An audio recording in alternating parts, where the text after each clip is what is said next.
Hello tout le monde, j'espère que vous allez bien. Je vous retrouve aujourd'hui pour un nouvel update lecture. Alors, dans un premier temps, donc j'ai lu 4 livres ces derniers temps depuis le dernier update. Donc je vais vous les présenter là aujourd'hui. Il y a une déception, une demi-déception et deux que j'ai adorées. Voilà. Donc on va commencer par la déception et ensuite je prendrai celle en fonction de comment elle vient.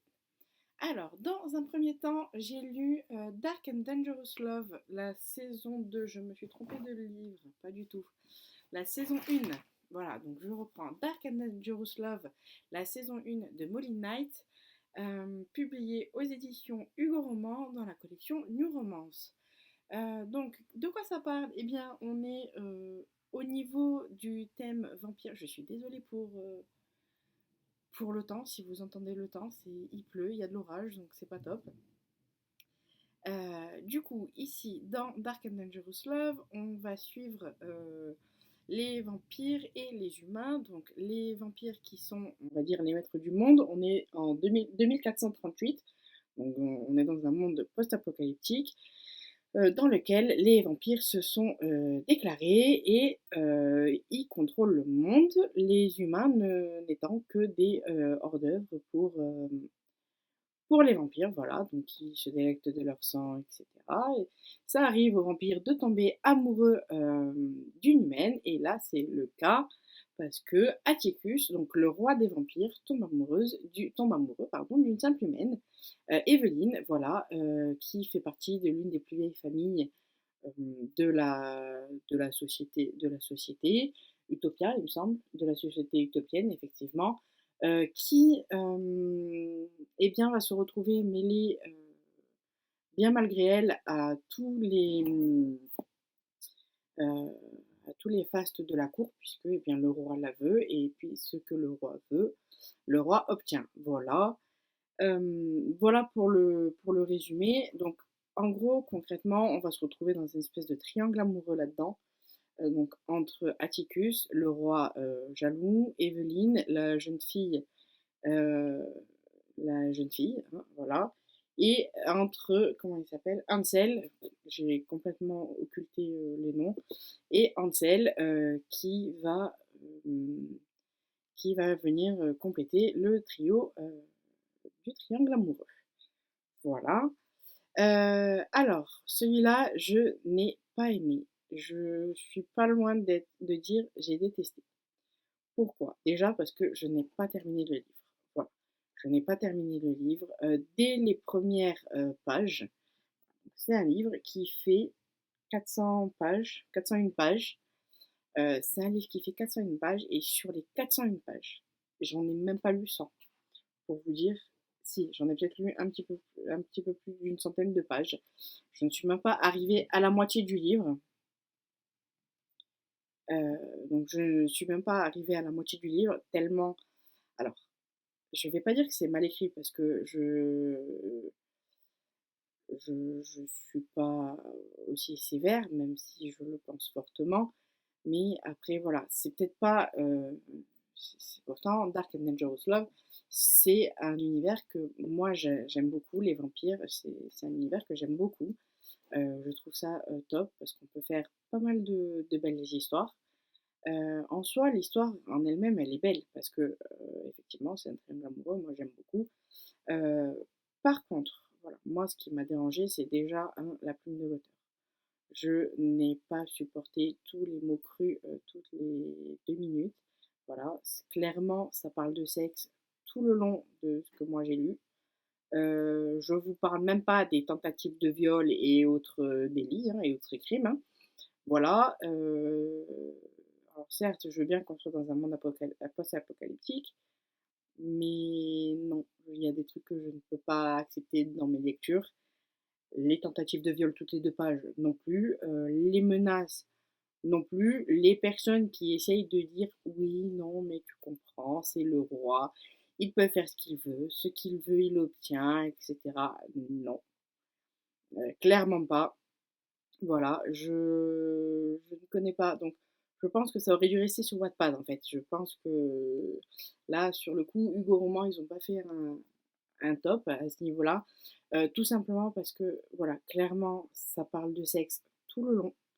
Le roi la désire sans vraiment la désirer, il veut la posséder, il veut la prendre, violemment, enfin bref, alors que c'est une jeune vierge, enfin, il est face à ses contradictions, donc au bout d'un moment, ça va bien 5 minutes, mais quand dans tout le livre, vous entendez: «Non, mais tu comprends, je t'aime, mais je suis pas comme ça, je veux pas», non, non, non, non. Le livre, toutes les 100 premières pages, pour moi, c'est de la, répétition, il y a que ça, voilà. Le roi, il veut Évelyne, Évelyne ne veut pas le roi, point barre. Voilà, c'est que ça. Le roi veut Évelyne, il va jusqu'à s'inviter chez elle. Enfin bref, c'est un roi complètement despotique, complètement totalitariste et autoritaire, on va pas se mentir. Euh, voilà, qui est prêt à décimer quelqu'un tout simplement et sa famille tout simplement parce que eh bien la jeune fille ne lui rend pas son amour. Bon, concrètement, quand vous en arrivez là, non. Déjà, vous avez, voilà, moi j'ai eu du mal à lire les 100 premières pages, je me suis fait violence, j'ai dit à mon compagnon, j'ai dit je vais essayer vraiment, j'ai les trois, hein, j'ai les trois tomes, je vous mens pas, j'ai les trois tomes, j'avais vraiment hâte de lire ce livre.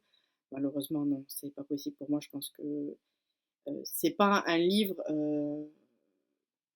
enfin, c'est pas à publier ça. Voilà, c'est pas à publier parce qu'il y a la culture du viol, euh, la Evelyne est totalement suicidaire.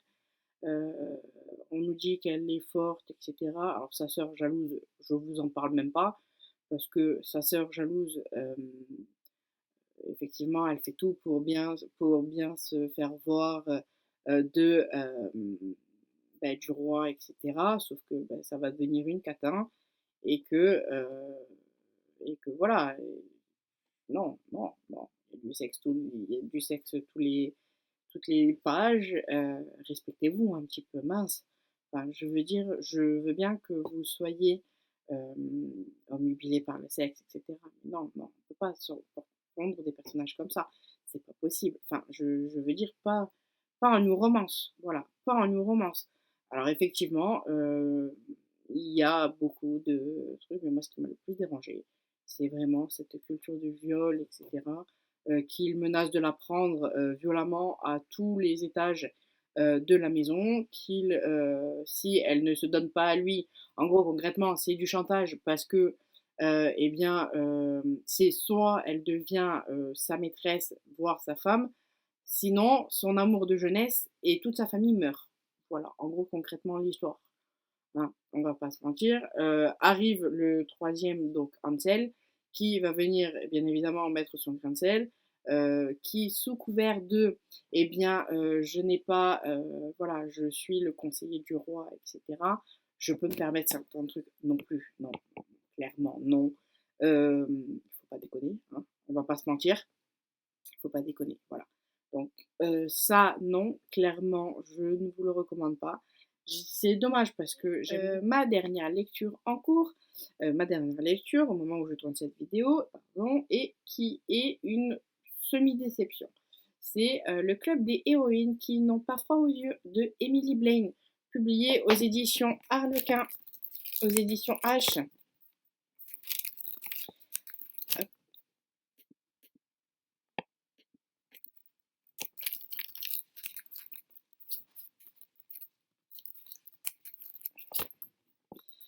Donc, je disais, pardon, publié aux éditions H. Emily Blaine, le club des héroïnes qui n'ont pas froid aux yeux. Alors, qu'est-ce qu'on va suivre? On va suivre deux femmes. Oui, parce que je pensais qu'il y avait trois histoires, mais en fait, non. C'est deux histoires. Donc, une histoire que j'avais déjà lue, donc qui est Passion sous contrat, et la deuxième histoire qui est Une nuit dans tes étoiles et suivie de Ma vie sous tes étoiles, qui est en gros concrètement les mêmes personnages. Donc moi j'assimile ça à deux histoires, c'est trois petites histoires. Alors, Passion sous contrat, qu'est-ce que c'est? On va suivre Sarah qui a été mutée dans un autre service, voilà, et qui tombe amoureuse de son patron. Voilà, en gros. Donc qu'il va y avoir une histoire avec son patron. Donc celle-là, je l'avais déjà lue, je l'avais déjà. Et dans Une nuit dans tes étoiles, on va suivre Marc et Anna qui ont passé une nuit ensemble après un vol raté, voilà. Et ils se sont fait une promesse, en fait, ils sont tombés amoureux au premier regard et du coup, ils se sont fait une promesse. Et on a leur rencontre et on a un mois après. Voilà. Alors, pourquoi une semi-déception? Eh bien, tout simplement parce que le... Bon, j'adore Ebony Blaine, hein, on va pas se mentir. Mais la première histoire, moi, je l'avais déjà lue. Donc, du coup, je n'avais pas de surprise, je m'attendais à autre chose. Je m'attendais à autre chose comme histoire. J'avais pas fait le rapprochement quand j'ai lu la quatrième de couverture. Je suis même pas certaine d'avoir lu la quatrième de couverture, parce que bon, j'ai envie de vous dire, c'est du Emily Blaine, donc généralement, je l'achète. Euh, donc oui, effectivement, ce sont des femmes indépendantes et volontaires. Effectivement, elles contrôlent elles-mêmes leur vie, je suis tout à fait d'accord. Mais disons que j'ai trouvé ça assez rapide. Autant avoir un coup de foudre pour quelqu'un rencontré dans un aéroport, ça peut passer. Autant pour un patron tyrannique, c'est le patron qui est plus intéressé par la secrétaire, etc. Bon, voilà, c'est un petit peu de l'abus de pouvoir, hein.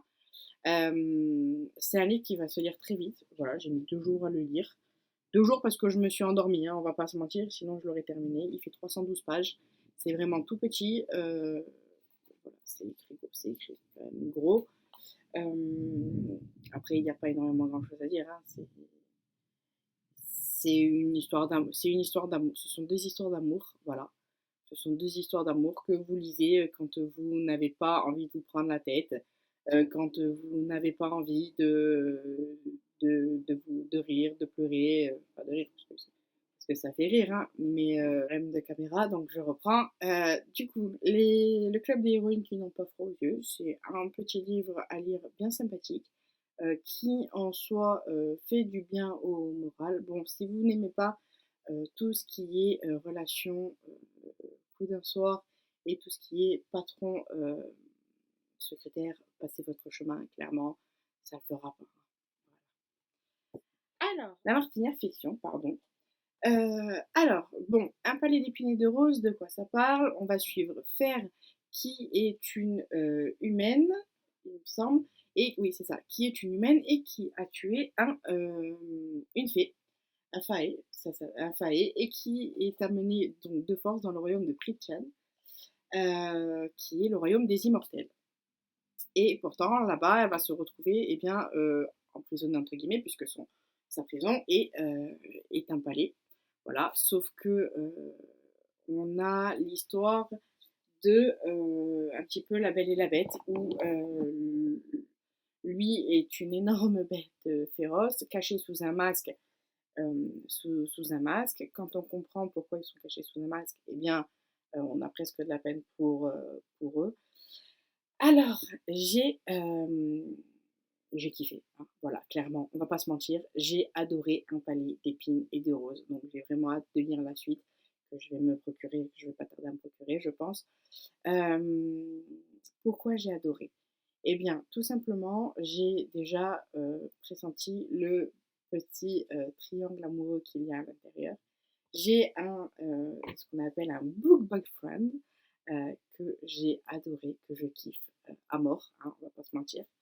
Voilà. J'ai beaucoup aimé l'histoire, même si elle est racontée du point de vue de Fer, même si on suit ses incertitudes, etc. J'ai beaucoup aimé l'histoire. Son personnage m'a beaucoup touchée. Voilà, on découvre qu'elle est atteinte d'un handicap, euh, pas forcément très sévère, hein, mais euh, on découvre que, eh bien, finalement, la frontière entre humanité, c'est pas forcément et immortalité, eh bien, elle n'est pas forcément là où on l'attend le plus, sachant que, eh bien, elle va se retrouver avec des alliés, donc il va y avoir un combat. C'est vrai que c'est un petit peu lent à démarrer.